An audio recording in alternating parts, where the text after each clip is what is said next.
असलामुअलैकुम viewers.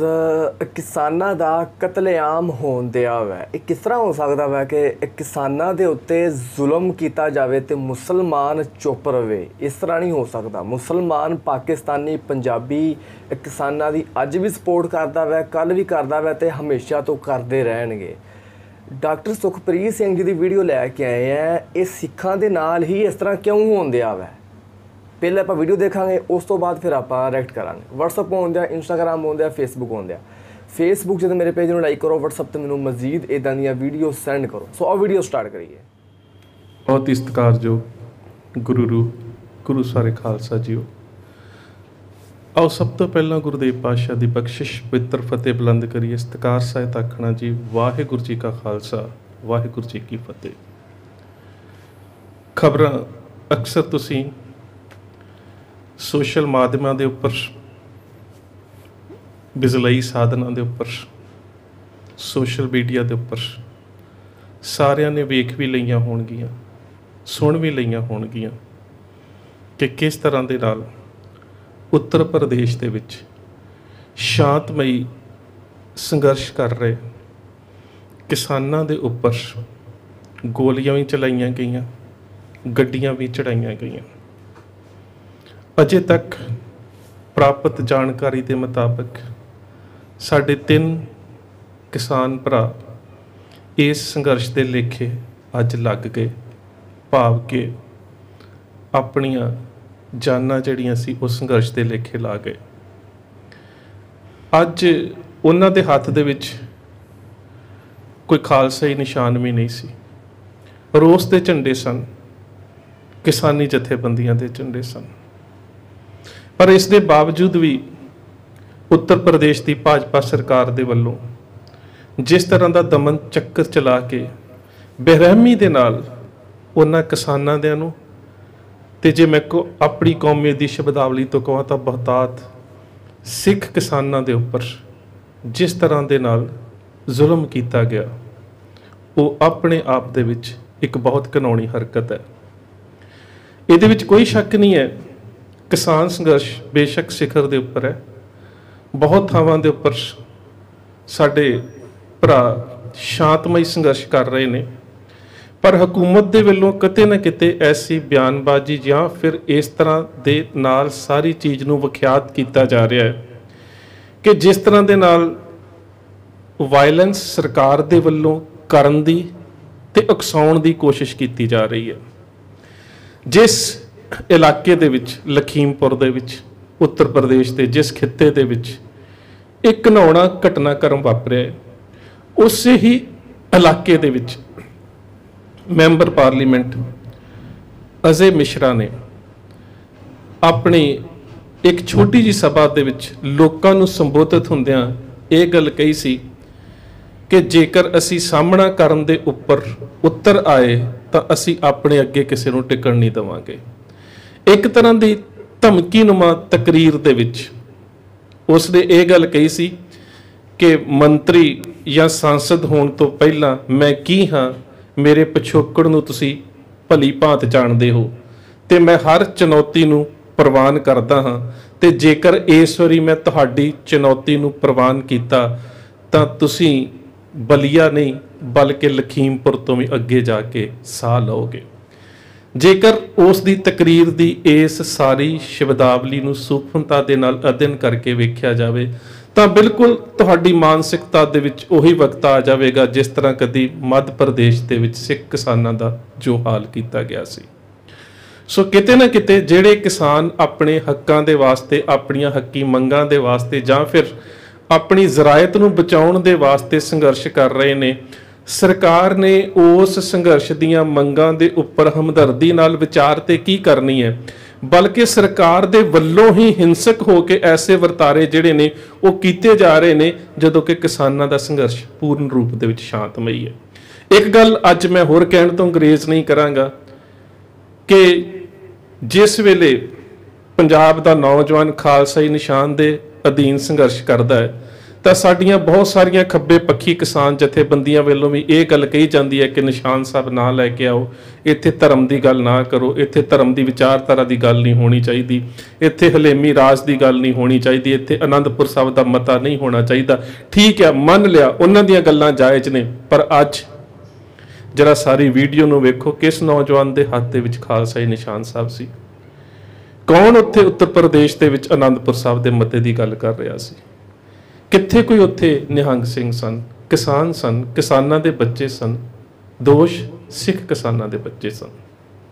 ਤੇ ਜਿਸ ਤਰ੍ਹਾਂ ਦੇ ਨਾਲ ਉਹਨਾਂ ਦੇ ਉੱਪਰ ਜ਼ੁਲਮ ਕੀਤਾ ਗਿਆ, ਉਸ ਜ਼ੁਲਮ ਦੀ ਵਿਚਾਰਧਾਰਾ ਨੂੰ ਸਮਝਣਾ ਹੋਵੇ ਤੇ ਕੁਝ ਦਿਨ ਪਹਿਲਾਂ ਹਰਿਆਣਾ ਦੇ ਮੁੱਖ ਮੰਤਰੀ ਭਾਜਪਾ ਦੇ ਮਨੋਹਰ ਲਾਲ ਖੱਟਰ ਦਾ ਇੱਕ ਆਪਣੇ ਕੇਡਰ ਦੇ ਵਿੱਚ ਜਾਂ ਆਪਣੇ ਸਾਥੀਆਂ ਦੇ ਵਿੱਚ ਬਿਆਨ ਦਿੱਤੇ ਜਾਣ ਦੀ ਇੱਕ ਵੀਡੀਓ ਜਿਹੜੀ ਸੀ ਉਹ ਮੀਡੀਆ ਦੇ ਵਿੱਚ ਆਈ ਸੀ, ਔਰ ਉਹਦੇ ਵਿੱਚ ਉਹਨੇ ਇੱਕ ਸੰਸਕ੍ਰਿਤ ਦੀ ਸ਼ਬਦਾਵਲੀ ਦਾ ਮੁਹਾਵਰਾ ਵਰਤਿਆਂ, ਜਿਸ ਦਾ ਅਰਥ ਸੀਗਾ ਕਿ ਸਾਠੇ ਸਾਠਿਅਮ, ਇਸ ਤਰ੍ਹਾਂ ਦੇ ਕਰਕੇ ਸੀ ਸੰਸਕ੍ਰਿਤ ਦੀ ਉਹ ਜਿਹੜੀ ਸੀ ਬੋਲੀ ਸੀ, ਸੱਠੇ ਸਾਠਿਅਮ ਸਰੋ ਕਰੇ, ਜਿਸ ਦਾ ਭਾਵ ਨਿਕਲਦਾ ਸੀ ਕਿ ਜੈਸੇ ਕੋ ਤੈਸਾ। ਔਰ ਉਹ ਆਪਣੇ ਵਰਕਰਾਂ ਨੂੰ ਕਹਿ ਰਿਹਾ ਸੀ ਕਿ ਤੁਸੀਂ ਵੀ ਆਪਣੀਆਂ ਟੀਮਾਂ ਜਿਹੜੀਆਂ ਨੇ ਉਹ ਤਿਆਰ ਕਰੋ ਤੇ ਜਿੱਥੇ ਵੀ ਕਿਸਾਨ ਜਿਹੜੇ ਨੇ ਸੰਘਰਸ਼ ਕਰਦੇ ਨੇ ਉਹਨਾਂ ਦੇ ਨਾਲ ਜੈਸੇ ਕੋ ਤੈਸਾ, ਟਿਟ ਫॉर ਟੈਟ, ਉਹ ਜਿਹੜਾ ਵਿਹਾਰ ਆ ਉਹ ਤੁਸੀਂ ਕਰੋ। ਜਿੱਥੇ ਜਨਤਾ ਦੇ ਚੁਣੇ ਹੋਏ ਨੁਮਾਇੰਦੇ ਹੱਕ ਵਾਸਤੇ ਜੂਝੜ ਰਹੀ ਜਨਤਾ ਜਿਹੜੀ ਹੈ ਉਹਦੇ ਵਾਸਤੇ ਇਵੇਂ ਦੀ ਸ਼ਬਦਾਵਲੀ ਵਰਤਦੇ ਹੋਣ, ਕੀ ਇਸ ਨੂੰ ਦੁਨੀਆ ਦਾ ਇੱਕ ਲੋਕਤਾਂਤਰਿਕ ਸਮਾਜ ਜਾਂ ਦੇਸ਼ ਕਿਹਾ ਜਾ ਸਕਦਾ ਹੈ? ਆ ਜਾ ਕੇ ਜੇ ਸੋਚਿਆ ਜਾਵੇ ਤੇ ਕਿਸਾਨ ਸੰਘਰਸ਼ ਦੀਆਂ ਮੰਗਾਂ ਇਹੀ ਨੇ ਨਾ ਕਿ ਜਿਹੜੇ 3 ਕਾਲੇ ਕਾਨੂੰਨ ਨੇ ਉਹਨਾਂ ਨੂੰ ਰੱਦ ਕਰ ਦਿੱਤਾ ਜਾਵੇ। ਔਰ ਕੁਝ ਦਿਨਾਂ ਤੋਂ ਇਹ ਮੀਡੀਆ ਦੇ ਵਿੱਚ ਆ ਵੀ ਰਿਹਾ ਸੀ ਕਿ ਸ਼ਾਇਦ ਕਿਤੇ ਨਾ ਕਿਤੇ ਸਰਕਾਰ ਹੁਣ ਸੁਹਿਰਦਤਾ ਦੇ ਨਾਲ ਸੋਚਣ ਦੇ ਵਾਸਤੇ ਮਜਬੂਰ ਹੈ ਕਿ ਇੰਨੇ ਲੰਬੇ ਸੰਘਰਸ਼ ਨੂੰ ਕਿਸੇ ਨਾ ਕਿਸੇ ਸਮਝੌਤਾਵਾਦੀ ਕੇਂਦਰ ਦੇ ਉੱਪਰ ਲਿਆ ਕੇ ਖਤਮ ਕੀਤਾ ਜਾਵੇ, ਚਾਹੇ ਉਹਦੇ ਵਿੱਚ ਟ੍ਰੇਡ ਐਂਡ ਕਮਰਸ ਦੀ ਗੱਲ ਹੋਵੇ, ਚਾਹੇ ਕੰਟਰੈਕਟ ਫਾਰਮਰ ਦੀ ਗੱਲ ਹੋਵੇ, ਫਾਰਮਿੰਗ ਦੀ ਗੱਲ ਹੋਵੇ, ਜਾਂ ਫਿਰ ਐਸੈਂਸ਼ੀਅਲ ਅਕੋਮੋਡਿਟੀ ਐਕਟ ਦੇ ਵਿੱਚ ਜਿਹੜੀਆਂ ਅਮੈਂਡਮੈਂਟਸ ਹੋਈਆਂ ਨੇ ਚਾਹੇ ਉਹਨਾਂ ਦੀ ਗੱਲ ਹੋਵੇ। ਸੋ ਕਿਤੇ ਨਾ ਕਿਤੇ ਥੋੜੀਆਂ ਜੀਆਂ ਕਨਸੂਆਂ ਮੀਡੀਆ ਦੇ ਵਿੱਚ ਇਸ ਤਰ੍ਹਾਂ ਦੀਆਂ ਸੀਗੀਆਂ ਕਿ ਦੋਹਾਂ ਧਿਰਾਂ ਦੇ ਵੱਲੋਂ ਇੱਕ ਸਾਂਝਾ ਯਤਨ ਜਿਹੜਾ ਉਹ ਕੋਸ਼ਿਸ਼ਾਂ ਕੀਤੀਆਂ ਜਾ ਰਹੀਆਂ ਨੇ, ਉਹ ਯਤਨ ਕੀਤਾ ਜਾ ਰਿਹਾ ਹੈ ਕਿ ਕਿਸੇ ਨਾ ਕਿਸੇ ਰੂਪ ਦੇ ਵਿੱਚ ਇਸ ਸੰਘਰਸ਼ ਨੂੰ ਖਤਮ ਕਰਨ ਦੇ ਵਾਸਤੇ ਕਿਸਾਨੀ ਸੰਘਰਸ਼ ਦੀਆਂ ਕੁਝ ਮੰਗਾਂ ਜਿਹੜੀਆਂ ਉਹ ਮੰਨੀਆਂ ਜਾਣ। ਪਰ ਜਿਸ ਤਰ੍ਹਾਂ ਦੇ ਨਾਲ ਅੱਜ ਦਾ ਸਾਰਾ ਘਟਨਾਕ੍ਰਮ ਵਾਪਰਿਆ ਹੈ, ਜਿਸ ਤਰ੍ਹਾਂ ਦਾ ਅੱਜ ਦਾ ਦਮਨ ਚੱਕਰ ਵਾਪਰਿਆ ਹੈ, ਇਸ ਤੋਂ ਤਾਂ ਇੰਜ ਲੱਗਦਾ ਹੈ ਕਿ ਬਿਲਕੁਲ ਸਪਸ਼ਟ ਹੋ ਗਿਆ ਹੈ ਕਿ ਅਜੇ ਤੱਕ ਜੇ ਸਰਕਾਰ ਦੇ ਨੁਮਾਇੰਦਿਆਂ ਦੀਆਂ ਤਕਰੀਰਾਂ ਇਹ ਨੇ ਕਿ ਅਸੀਂ ਹੁਣ ਸਾਹਮਣੇ ਹੋ ਕੇ ਟੱਕਰਾਂਗੇ, ਜੇਕਰ ਇੱਕ ਪ੍ਰਦੇਸ਼ ਦਾ ਮੁੱਖ ਮੰਤਰੀ ਇਹ ਗੱਲ ਕਹਿ ਰਿਹਾ ਹੈ ਕਿ ਜੈਸੇ ਕੋ ਤੈਸਾ ਦਾ ਸਲੂਕ ਜਿਹੜਾ ਉਹ ਕੀਤਾ ਜਾਵੇ, ਇਹਦਾ ਮਤਲਬ ਕਿ ਜਨਤਾ ਦੇ ਵੱਲੋਂ ਚੁਣੇ ਹੋਏ ਨੁਮਾਇੰਦੇ ਹੀ ਜਨਤਾ ਦੀਆਂ ਮੰਗਾਂ ਦੇ ਵਾਸਤੇ ਸੁਹਿਰਦ ਨਹੀਂ ਹੈਗੇ। ਦੂਜਾ, ਕਿਤੇ ਨਾ ਕਿਤੇ ਮੈਂ ਸੋਚਦਾ ਹਾਂ ਕਿ ਸਾਨੂੰ ਆਪਣਾ ਪੱਖ ਵੀ ਸੋਚਣਾ ਪਵੇਗਾ ਕਿ ਇਸ ਵੇਲੇ ਜਦੋਂ ਅਸੀਂ ਦਿੱਲੀ ਦੀਆਂ ਬਰੂਹਾਂ ਦੇ ਉੱਪਰ ਬੈਠੇ ਹੋਏ ਹਾਂ ਤੇ ਕਿਸਾਨੀ ਸੰਘਰਸ਼ ਦਾ ਮਰਕਜ਼ ਉਹ ਹੈ, ਪਰ ਉਸ ਮਰਕਜ਼ ਨੂੰ ਛੱਡ ਕੇ ਸਾਡੇ ਜਿਹੜੇ ਕਿਸਾਨੀ ਆਗੂ ਨੇ ਉਹ ਸੂਬੇ ਦੇ ਵਿੱਚ ਵੱਖ-ਵੱਖ ਥਾਵਾਂ ਤੇ ਛੋਟੇ-ਛੋਟੇ ਜਿਹੜੇ ਪ੍ਰੋਗਰਾਮ ਨੇ ਉਹਨਾਂ ਦੇ ਵਿੱਚ ਰੁੱਝੇ ਹੋਏ ਨੇ। ਤੇ ਇਹ ਇੱਕ ਕੁਦਰਤੀ ਕਹਿ ਸਕਦੇ ਹੋ ਕਿ ਰਣਨੀਤੀ ਜਾਂ ਫਿਰ ਜੰਗ ਦੀ ਨੀਤੀ ਦਾ ਇੱਕ ਅਸੂਲ ਹੁੰਦਾ ਹੈ ਕਿ ਜਦੋਂ ਤੁਸੀਂ ਆਪਣਾ, ਜਿਹਨੂੰ ਤੁਸੀਂ ਐਪਿਕ ਸੈਂਟਰ ਕਹਿੰਦੇ ਹੋ, ਜਦੋਂ ਤੁਸੀਂ ਮੂਲ ਕੇਂਦਰ ਨੂੰ ਕਮਜ਼ੋਰ ਕਰ ਲੈਂਦੇ ਹੋ ਉਦੋਂ ਦੁਸ਼ਮਣ ਦੇ ਉੱਪਰ ਤੁਹਾਡਾ ਦਬਾਅ ਜਿਹੜਾ ਉਹ ਘਟ ਜਾਂਦਾ ਹੈ। ਔਰ ਬਹੁਤ ਸਾਰੇ ਸਾਡੇ ਆਗੂਆਂ ਦੀਆਂ ਕੁਝ ਥਾਵਾਂ ਦੇ ਉੱਪਰ ਕੀਤੇ ਜਾ ਰਹੇ ਪ੍ਰੋਗਰਾਮਾਂ ਨੂੰ ਜਾਂ ਦਿੱਤੇ ਜਾ ਰਹੇ ਪ੍ਰੋਗਰਾਮਾਂ ਨੂੰ ਲੈ ਕੇ ਸੁਰਾਂ ਵੀ ਵੱਖ-ਵੱਖ ਨੇ। ਸੋ ਲਖੀਮਪੁਰ ਦੀ ਘਟਨਾ ਅਹਿਮ ਇਸ ਕਰਕੇ ਹੈ ਕਿ ਦਿੱਲੀ ਦੇ ਕਹਿ ਸਕਦੇ ਹੋ ਕਿ ਕੇਂਦਰ ਸਰਕਾਰ ਦੇ ਖਾਸ ਨੁਮਾਇੰਦੇ ਔਰ ਕੇਂਦਰ ਦੇ ਵਿੱਚ ਇੱਕ ਖਾਸ ਹੈਸੀਅਤ ਰੱਖਣ ਵਾਲਾ ਉੱਤਰ ਪ੍ਰਦੇਸ਼ ਦਾ ਮੁੱਖ ਮੰਤਰੀ ਯੋਗੀ ਆਦਿੱਤਿਆਨਾਥ ਤੇ ਉਸ ਦਾ ਡਿਪਟੀ ਸੀਐਮ ਕੇਸ਼ਵ ਮੌਰੀਆ, ਉਸ ਨੇ ਲਖੀਮਪੁਰ ਉਤਰਨਾ ਸੀ ਤੇ ਕਿਸਾਨਾਂ ਨੇ ਉੱਥੇ ਕਰਨਾ ਕੀ ਸੀ? ਕੋਈ ਉੱਥੇ ਹਿੰਸਕ ਵਰਤਾਰਾ ਕਰਨਾ ਸੀ, ਨਾ ਉੱਥੇ ਕਿਸੇ ਤਰ੍ਹਾਂ ਦੀ ਕੋਈ ਹਿੰਸਾ ਕਰਨੀ ਸੀ, ਨਾ ਕਿਸੇ ਤਰ੍ਹਾਂ ਦੀ ਕਿਸੇ ਸਰਕਾਰੀ ਜਾਇਦਾਦ ਜਾਂ ਪ੍ਰਾਪਰਟੀ ਨੂੰ ਕੋਈ ਨੁਕਸਾਨ ਪਹੁੰਚਾਉਣਾ ਸੀ। ਕਿਸਾਨਾਂ ਨੇ ਮਹਿਜ਼ ਸ਼ਾਂਤਮਈ ਵਿਖਾਵਾ ਕਰਨਾ ਸੀ ਕਿ ਇੱਕ ਲੰਬੇ ਸਮੇਂ ਤੋਂ ਅਸੀਂ ਇੱਕ ਸੰਘਰਸ਼ ਦੇ ਵਿੱਚ ਬੈਠੇ ਹੋਏ ਹਾਂ, ਆ ਸਾਡੀਆਂ ਮੰਗਾਂ ਨੇ, ਤੇ ਸਰਕਾਰੀ ਨੁਮਾਇੰਦਿਆਂ ਦੇ ਉੱਪਰ ਦਬਾਅ ਬਣਾਉਣ ਦਾ ਜਾਂ ਫਿਰ ਸਰਕਾਰ ਦੇ ਨੇਤਾਵਾਂ ਦੇ ਉੱਪਰ ਦਬਾਅ ਬਣਾਉਣ ਦਾ ਇਹੀ ਤਰੀਕਾ ਹੁੰਦਾ ਹੈ ਕਿ ਸ਼ਾਂਤਮਈ ਰੋਸ ਮੁਜ਼ਾਹਰਾ ਕੀਤਾ ਜਾ ਸਕੇ। ਉਹਨਾਂ ਦੇ ਹੱਥਾਂ ਦੇ ਵਿੱਚ ਰੋਸ ਲਿਖੇ ਹੋਏ ਝੰਡੇ ਸਨ, ਕਿਸਾਨੀ ਜਥੇਬੰਦੀਆਂ ਦੇ ਝੰਡੇ ਸਨ, ਪਰ ਇੰਨੇ ਜ਼ਿਆਦਾ ਸ਼ਾਂਤਮਈ ਸੰਘਰਸ਼ ਦੇ ਸਮੇਂ ਉੱਥੋਂ ਦੇ ਸੰਸਦ ਜੀ ਦੀ ਮੈਂ ਪਹਿਲੀ ਗੱਲ ਕੀਤੀ ਹੈ ਕਿ ਕਿਸਾਨਾਂ ਨੂੰ ਧਮਕੀ ਦੇ ਰੂਪ ਦੇ ਵਿੱਚ ਕੁਝ ਸ਼ਬਦ ਪਹਿਲਾਂ ਕਹਿ ਚੁੱਕਾ ਸੀ। ਉਸ ਅਜੇ ਮਿਸ਼ਰਾ ਦਾ ਪੁੱਤਰ ਮੋਨੂ ਮਿਸ਼ਰਾ ਆਉਂਦਾ ਹੈ, ਗੱਡੀਆਂ ਦੇ ਉੱਪਰ ਪ੍ਰਤੱਖ ਦਰਸ਼ੀਆਂ ਦੇ ਮੁਤਾਬਕ 3 ਗੱਡੀਆਂ, ਇੱਕ ਥਾਰ, ਇੱਕ ਫੋਰਚੂਨਰ ਤੇ ਇੱਕ ਇੰਡੇਵਰ, ਉਹਨਾਂ ਦੇ ਉੱਪਰ ਆਪਣੇ ਸਾਥੀ ਗੁੰਡੀਆਂ ਨੂੰ ਲੈ ਕੇ ਆਉਂਦਾ ਹੈ। ਤੇ ਜਿਹੜੇ ਸਾਡੇ ਕਿਸਾਨਾਂ ਦੇ ਬੱਚੇ ਸ਼ਾਂਤਮਈ ਸੰਘਰਸ਼ ਦੇ ਵਾਸਤੇ ਰੋਸ ਵਾਲੇ ਝੰਡੇ ਲੈ ਕੇ ਸੜਕ ਦੇ ਕਿਨਾਰਿਆਂ ਦੇ ਉੱਪਰ ਖੜੇ ਨੇ, ਉਹਨਾਂ ਦੇ ਉੱਪਰ ਗੱਡੀਆਂ ਚੜਾ ਦਿੱਤੀਆਂ ਜਾਂਦੀਆਂ ਨੇ। ਕੇਵਲ ਤੇ ਕੇਵਲ ਗੱਡੀਆਂ ਚੜਾ ਕੇ ਜ਼ਖਮੀ ਹੀ ਨਹੀਂ ਕੀਤੇ ਜਾਂਦੇ, ਬਲਕਿ ਪ੍ਰਤੱਖ ਦਰਸ਼ੀਆਂ ਦੇ ਮੁਤਾਬਕ ਉਹਨਾਂ ਦੇ ਉੱਪਰ ਫਾਇਰਿੰਗ ਵੀ ਕੀਤੀ ਜਾਂਦੀ ਹੈ। ਤੇ ਹੁਣ ਤੱਕ ਜਿਹੜੀਆਂ ਵੱਖ-ਵੱਖ ਸਰੋਤਾਂ ਤੋਂ ਜਿਹੜੀਆਂ ਖਬਰਾਂ ਮਿਲੀਆਂ ਨੇ, ਉਹਨਾਂ ਦੇ ਮੁਤਾਬਕ 3 ਜਾਨਾਂ ਜਿਹੜੀਆਂ ਨੇ ਉਹ ਜਾ ਚੁੱਕੀਆਂ ਨੇ, ਸੰਘਰਸ਼ ਦੇ ਲੇਖੇ ਲੱਗ ਚੁੱਕੀਆਂ ਨੇ। ਪਰ ਹੈਰਾਨਗੀ ਦੀ ਗੱਲ ਹੈ ਕਿ ਇੱਕ ਸ਼ਾਂਤਮਈ ਰੂਪ ਦੇ ਵਿੱਚ ਸੰਘਰਸ਼ ਕਰ ਰਹੇ ਜਾਂ ਸ਼ਾਂਤਮਈ ਪ੍ਰਦਰਸ਼ਨ ਕਰ ਰਹੇ ਲੋਕਾਂ ਦੇ ਉੱਪਰ ਗੋਲੀ ਚਲਾਉਣ ਵਾਲੇ ਸੰਸਦ ਦੇ ਪੁੱਤਰ ਦੇ ਉੱਪਰ ਅਜੇ ਤੱਕ ਕੋਈ ਸਰਕਾਰੀ ਕਾਰਵਾਈ ਤਾਂ ਕੀ ਹੋਣੀ ਸੀ, ਕੇਂਦਰ ਤੋਂ ਲੈ ਕੇ ਰਾਜ ਸਰਕਾਰ ਤੱਕ ਅਜੇ ਕਿਸੇ ਨੇ ਇੱਕ ਟਵੀਟ ਵੀ ਨਹੀਂ ਕੀਤਾ ਕਿ ਮਾੜਾ ਹੋਇਆ ਹੈ।